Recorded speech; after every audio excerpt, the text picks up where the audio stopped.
Cette fin d'année 2021 est particulièrement chargée énergétiquement. J'ai eu besoin de plusieurs jours pour trouver l'impulsion d'enregistrer cet audio et d'enfin vous retrouver sur YouTube. Et puis hier soir, j'ai vécu une expérience très forte qui m'a quelque part guidée jusqu'au micro ce jour pour enfin vous faire part de ce qui va suivre.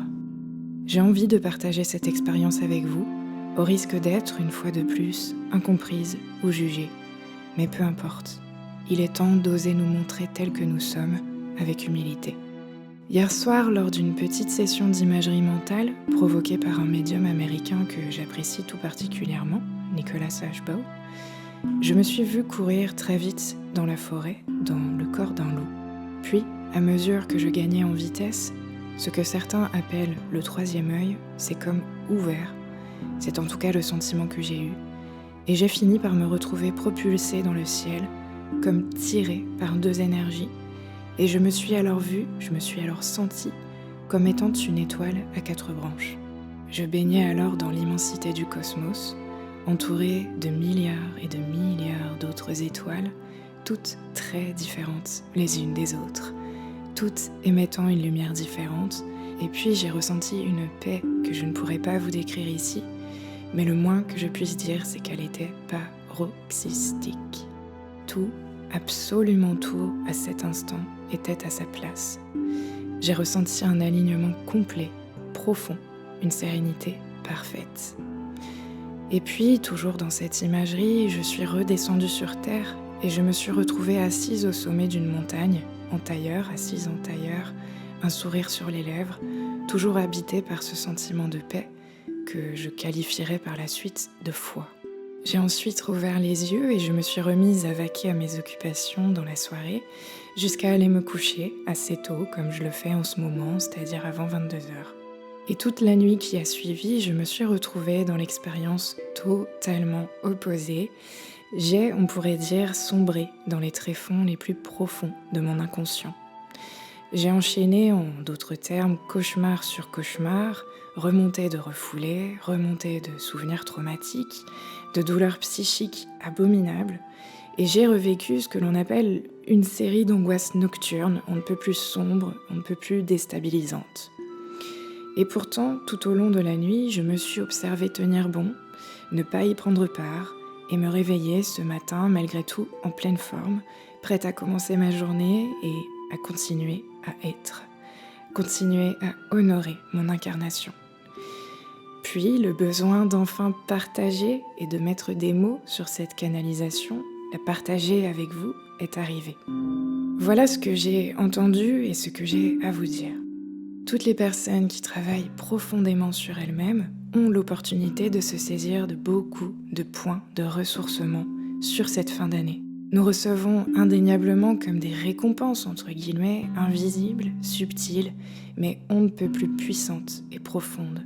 La saison du Scorpion à ce sujet a été particulièrement révélatrice pour beaucoup d'entre nous. Elle nous a permis de mieux comprendre la portée de cette transformation déstabilisante que nous sommes en train de vivre sur cette année 2021.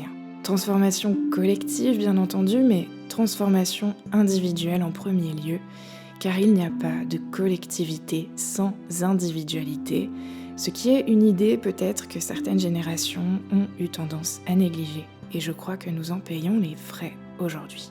Le doute, les tréfonds des cuves scorpionnes, si je peux dire, le chaos à l'intérieur de nous, tout cela a été et est très présent cette année dans nos parcours personnels. C'est une période de nos vies chamboulante qui nous secoue dans tous les sens. On se retrouve bousculés sur tous les plans.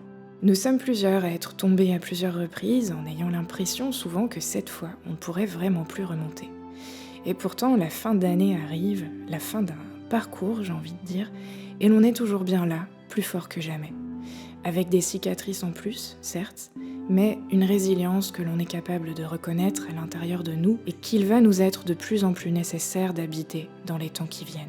La pleine lune en taureau du 19 novembre a été la première occasion de téléchargement énergétique, si j'ose dire, de cette fin d'année, comme un tournant majeur, inconscient, quelque chose de complètement impalpable, mais qui nous a pourtant transformés en profondeur. Elle a marqué le début, ou la fin, selon l'angle de vue, d'un grand tournant intérieur pour nous. Cet événement a été le premier palier d'une récupération d'harmonie, d'une récupération d'ancrage et d'un sentiment profond qui vient nous rappeler que tout cela n'arrive pas par hasard. Rien n'est vain, pas même ces impressions de perdre pied, pas même ces moments chaotiques que nous avons traversés, voire que nous sommes encore en train de traverser pour certains d'entre nous. Aussi fortes ont été les déceptions, les frustrations cette année, elles nous ont permis de nous renforcer et d'être encore plus ouverts à recevoir cette énergie de réparation qui nous est proposée tout particulièrement sur cette fin d'année. Acceptons-la, faisons-lui de la place, ouvrons nos bras à l'image de cette étoile à 4 branches que j'ai eu la chance d'incarner hier soir pour un bref instant qui m'a paru l'éternité. Le samedi 4 décembre aura lieu la nouvelle lune, couplée d'une éclipse solaire donc, en Sagittaire, qui viendra nous proposer une reconnexion puissante à cette énergie que j'ai ici envie de qualifier de ronde, dans le sens de revivifiante, remplie d'optimisme, de lumière, de joie, de foi. Car oui, il est question en cette saison du Sagittaire, encore plus que les autres années peut-être, de nous relier à ce sentiment profond de foi sagittarienne, nous relier au cosmos, à la source, à Dieu, à l'univers. Nous ne sommes pas tous seuls, et ce, même si tout au quotidien vous fait ressentir l'inverse. On nous invite à nous recentrer sur nous durant cette saison du Sagittaire pour prendre le temps de nous reconnecter à cet amour inconditionnel, universel, à cette sensation que oui, à chaque instant, tout va bien, tout est bien. Avec le quotidien que nous vivons, que nous partageons, avec les médias, l'absurdité ambiante, la violence des propos rapportés, nous avons en effet tendance à perdre ce sentiment d'évidence avec un grand E à l'intérieur de nous. Je vous invite donc à vous en rapprocher le plus possible, comme un guide, une boussole intérieure. La vérité en ce moment est en nous, en chacun d'entre nous, bien plus qu'à l'extérieur, dans cet imbroglio médiatico-politico-bullshit. La pleine lune en Gémeaux, plus tard dans le mois, le dimanche 19 décembre, viendra renforcer cette descente d'énergie depuis le centre galactique. J'organiserai probablement un atelier de psychoastrologie, soit ce jour-là, le dimanche 19, soit autour. Donc si jamais ça vous intéresse, je vous invite soit à vous abonner à ma newsletter depuis le bas de ma page internet, ou alors de surveiller l'onglet communauté de ma chaîne YouTube pour pouvoir vous inscrire au moment où je confirmerai la date de l'atelier. À savoir qu'il n'y a que 6 places lors de ces ateliers virtuels qui ont lieu par visioconférence, donc ils se remplissent très vite et il y a déjà des listes d'attente. Dans les semaines qui arrivent, vraiment, sur cette fin d'année calendaire, on renforce le sens de notre existence, les raisons pour lesquelles on s'accroche, et ce, même si on ne comprend pas tout et que nous n'aurons jamais accès à la vérité entière. C'est bien ça, la leçon du Sagittaire.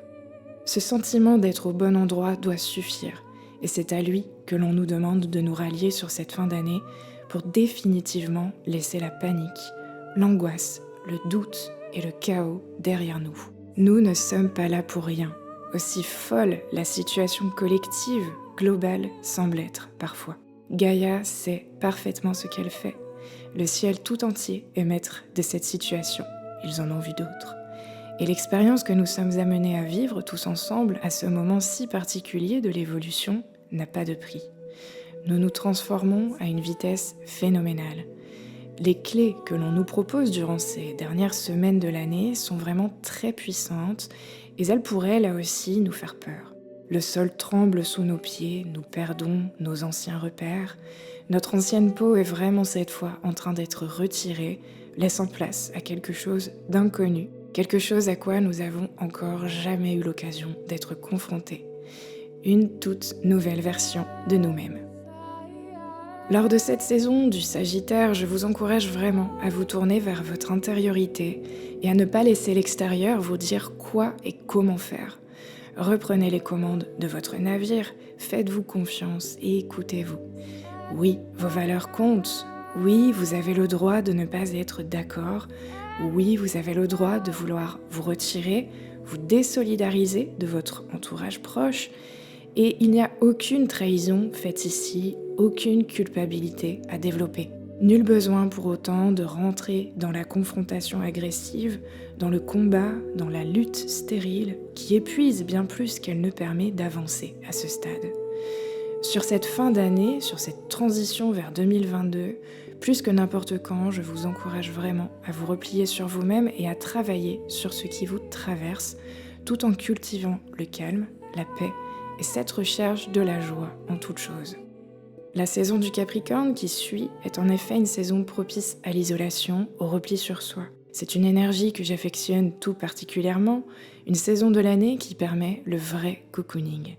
Et peut-être que cette année, c'est le moment d'assumer que non, vous ne fêterez pas Noël si ce n'est pas quelque chose qui fait sens pour vous, si c'est un moment de l'année que vous redoutez. Oui, vous avez le droit vraiment de vous isoler et de vivre autre chose. Ces propos font partie du message très fort que j'entends depuis plusieurs jours et que l'on me demande ce jour de relayer. Tout le monde ne sera pas concerné, mais celles et ceux qui le sont le sauront. Protégez vos énergies. Uranus, qui représente ce besoin d'aller de l'avant, qui nous fait ressentir ce besoin de nous retirer de ce qui nous entrave, est toujours rétrograde en cette fin d'année.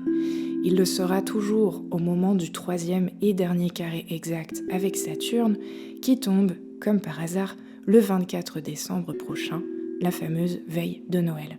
Le fait qu'Uranus soit rétrograde me fait imaginer qu'il prend le temps de recharger ses batteries, même au plein cœur de la tempête.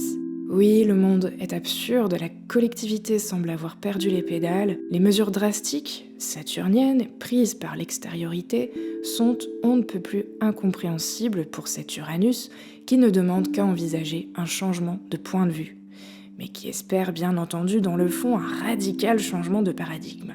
En Taureau, il n'avait pas spécialement prévu de rentrer dans le conflit, et cette mise à l'écart par le biais de cette rétrogradation est le signe, à mon sens, d'une prise de recul intelligente sur la situation.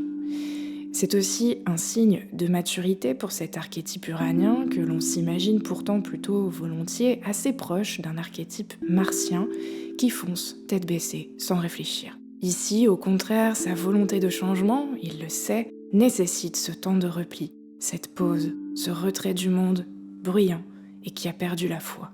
Il le sent profondément, l'heure n'est pas à la guerre, au conflit, à la violence, à l'affirmation sans retenue de cette énergie uranienne. Au contraire, gardons nos forces, ressourçons-nous là où ça fait du bien. L'art, la créativité quelle qu'elle soit, l'imaginaire, se faire du bien, rester au chaud, la tendresse aussi. Voilà où nous devrions mettre notre présence sur ces derniers instants de 2021. Uranus repassera direct le 18 janvier 2022, juste avant le début de sa saison astrologique, la saison du Verseau, et j'ai remarqué tout à l'heure que le nœud nord passe également dans le signe du Taureau, dans lequel se trouve Uranus, à peu près au même moment. Autant vous dire qu'il n'est pas impossible que les choses se remettent assez brusquement en mouvement à ce moment-là. Et alors, nous pourrons peut-être envisager la suite. Nous verrons bien, en fonction des aberrations probables qui auront pris place lors du changement d'année calendaire. Mais pour l'instant, laissons Saturne faire son œuvre. Tout n'est certainement pas à rejeter dans sa manière de percevoir, d'entendre et de comprendre les choses. En vous repliant sur vous-même lors de sa saison du Capricorne, vous pourriez même peut-être éprouver du goût à restructurer vos valeurs, à repenser vos propres limites saturniennes. Cette énergie de Saturne peut aussi être extrêmement aidante et bienveillante. Une chose est sûre en tout cas, et c'est une saturnienne qui vous le dit, elle récompense toujours les efforts les plus pénibles. Attention en tout cas à bien vous protéger des remous extérieurs, de la manière dont cette verticalité saturnienne, indispensable sur le plan individuel pour tenir bon face aux affronts extérieurs, est utilisée à mauvais escient par les rois de ce monde. Ne pas se laisser faire, c'est garder son pouvoir personnel bien au chaud. C'est faire profil bas, c'est se mettre en retrait. En tout cas, jusqu'à la saison du Verseau. Faites-vous confiance, écoutez cette petite voix à l'intérieur de vous qui sait qu'elle a le droit, malgré tout, de ressentir de la joie, de l'optimisme et d'en faire part autour d'elle. Contrairement à ce que l'on veut nous faire croire, tout va bien, tout est à sa place et non, la situation est loin d'être désespérée et dramatique. Laissons passer la lumière. Ce sont les plus écorchés, au travers de leurs cicatrices, qui permettent aux rayons lumineux de circuler. Aussi seuls nous pouvons nous sentir parfois délaissés, abandonnés. Rappelons-nous que ce ne sont que des illusions.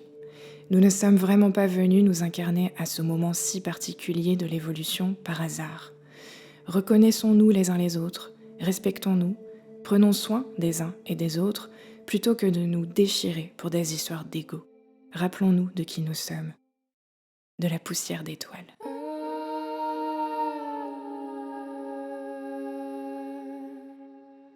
C'est